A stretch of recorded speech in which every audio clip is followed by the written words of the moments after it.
Hi friends, welcome to Learners Cupboard. In an examination, 60% of the students passed in science and 80% passed in English.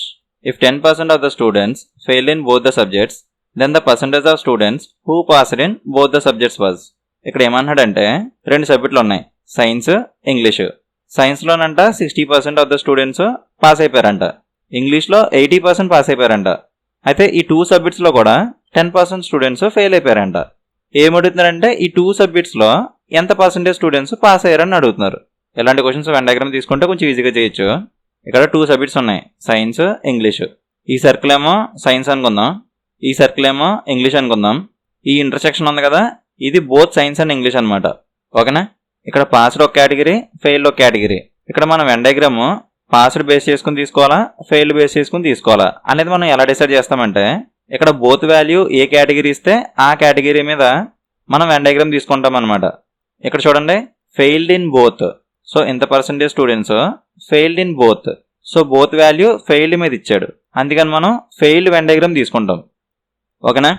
10% of the students failed in both the subjects. So ఇది both కాబట్టి ఇక్కడ 10% వస్తుంది. ఇక్కడ only science, only ఇంగ్లీష్లో fail అయిన వాళ్ళ percentage ఇక్కడ మనం డైరెక్ట్గా ఇవ్వలేదు, ఇండైరెక్ట్గా ఇచ్చారు. సో ఇచ్చిన డేటాని బట్టి మనం ఫైండ్ అవుట్ చేస్తామన్నమాట. ఓకే, సైన్స్ ఇంగ్లీషు, ఇది పాస్ పర్సంటేజ్, ఇది failed percentage. 60% passed in science. So సైన్స్లో 60% పాస్ అయిపోతున్నారు. అలాగే 80% పాస్డ్ ఇన్ ఇంగ్లీష్, 80% ఇంగ్లీష్లో పాస్ అయిపోతున్నారు. సో టోటల్ స్టూడెంట్స్ నుంచి ఈ పాస్ అయిపోయిన వాళ్ళని తీసేస్తే ఫెయిల్ అయిపోయిన వాళ్ళు వస్తారు. 100% మైనస్ 60% చేస్తే మనకు 40% వస్తుంది. సో 40% ఫెయిల్ అయిపోతున్నారు అనమాట. అలాగే ఇంగ్లీష్లో 80% పాస్ అయిపోతున్నారు, సో 20% ఫెయిల్ అయిపోతారు. ఇక్కడ సైన్స్ మొత్తం ఫెయిల్ అయిపోతున్న వాళ్ళు 40%. ఇక్కడ ఆల్రెడీ 10 ఉంది, సో ఇక్కడ 30 వస్తుంది. ఈ సర్కిల్ మొత్తం సైన్స్లో ఫెయిల్ అయిపోతున్న వాళ్ళే. ఇక్కడ 30, ఇక్కడ 10. సో మొత్తం 40% సైన్స్లో ఫెయిల్ అవుతున్నారు అనమాట. ఈ 10% రెండు సబ్జెక్టులోనే ఫెయిల్ అవుతున్న వాళ్ళు. ఈ 30% ఓన్లీ సైన్స్లో మాత్రమే ఫెయిల్ అవుతున్నారు. ఇది ఓన్లీ సైన్స్. ఇంగ్లీష్లో మొత్తం ఫెయిల్ అవుతున్న వాళ్ళు 20%. ఇక్కడ ఆల్రెడీ 10 ఉంది, సో ఇక్కడ 10% వస్తుంది. సో 10 ఇంగ్లీష్లో మొత్తం 20 వచ్చింది. అంటే ఇంగ్లీష్లో మొత్తం 20% ఫెయిల్ అవుతున్నారు అనమాట. ఓన్లీ ఇంగ్లీష్లో ఫెయిల్ అవుతున్న వాళ్ళు 10%. ఓకేనా? ఈ డేటాని ఇక్కడ రాసుకుందాం. ఇది failed category.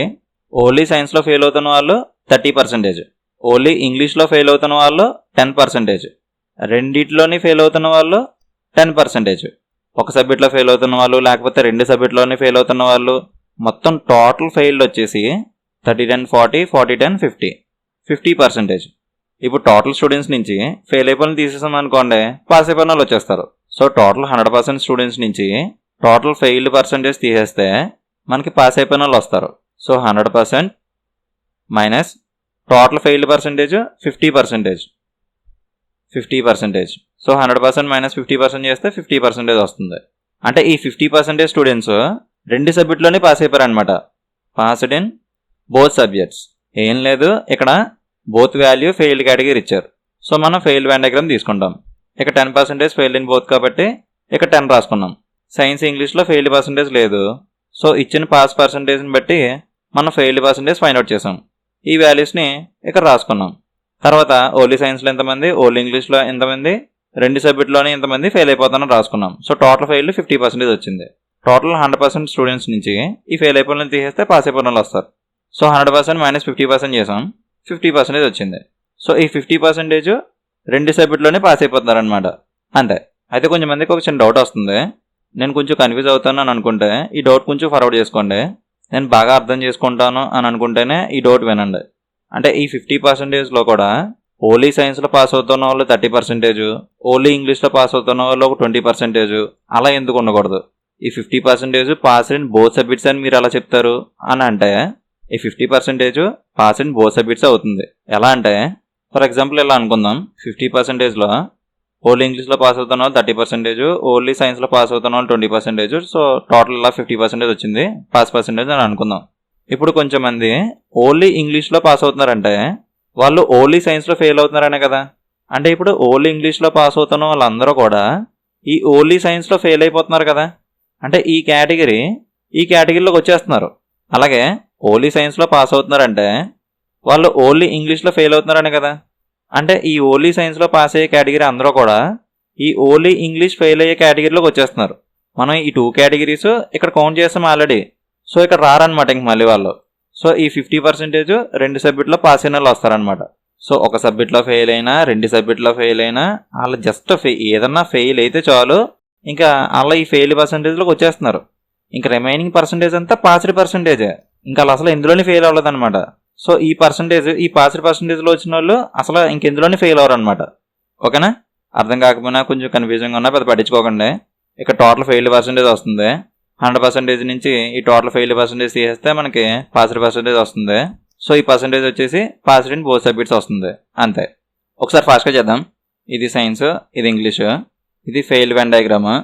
10% students fail in both, so 10 ఎక్కడ వస్తుంది. 60% పాస్డ్ ఇన్ సైన్స్ అంటే 40% ఫెయిల్ ఇన్ సైన్స్, 10 ఎక్కడ వస్తుంది. సో ఇక్కడ 30 వస్తుంది. 80% passed in English, so 20% fail అవుతారు. 10 ఎక్కడ వస్తుంది కాబట్టి ఇక్కడ 10 వస్తుంది. So total fail percentage 30 + 10 40, 40 + 10 50. అంటే ఒక సబ్జెక్ట్లో ఫెయిల్ అయినా 2 సబ్జెక్ట్లో ఫెయిల్ అయినా so total fail percentage 50%. So total 100% నుంచి ఈ ఫెయిల్ పర్సంటేజ్ తీసేస్తే పాస్డ్ పర్సంటేజ్ వచ్చేస్తుంది. 100% - 50% చేస్తే 50% వస్తుంది. So 50% passed in both the subjects.